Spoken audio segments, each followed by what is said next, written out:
November's multi-asset chart of the month highlights how a global shortage of US dollars could be reversing. This could signal the beginning of a weak phase for the currency.A world in which money is scarce might appear to be a far-fetched idea. But for US banks in the business of taking deposits and making loans, this has become a reality. This month's chart of the month, below, shows a global shortage of US dollars has emerged, shown in the left-hand vertical axis in billions.It has driven the dollar from strength to strength against other currencies for the last 5 years, according to the broad dollar index, shown in the right-hand vertical axis and inverted.However, this shortage of US dollars is being alleviated by the recent actions of the Federal Reserve, Fed, which could be the beginning of a fall from grace for the currency known as the greenback, as we explain below. New rules after the financial crisis. The aftermath of the 2008 financial crisis saw a multitude of new rules and regulations for financial markets.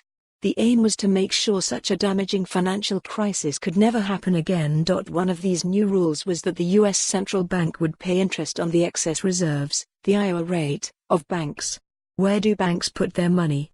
The concept of reserves and excess reservesUS. Banks are required to hold a bank account at the country's central bank in which they must deposit a minimum amount in order to conduct their business. This minimum amount requirement is called required reserves. Deposits at the Fed above this level are called excess reserves and provide economists and investors alike with a useful barometer of the availability of US dollars in the financial system. Why is this useful? In principle, the more excess reserves available, the more money banks feel comfortable lending out. Quantitative easing increased the supply of US dollars. Through the 2008 to 2015 era of quantitative easing, so-called QE, the Fed made large-scale purchases of bonds.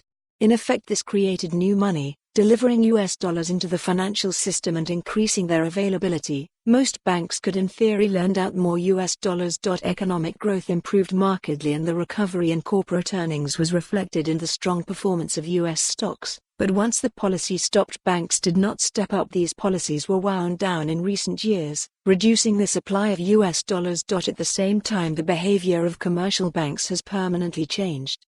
These institutions typically borrow money from each other and use safe assets such as US Treasuries to guarantee the loans, like a bank would ask for a deposit to guarantee purchase of a house.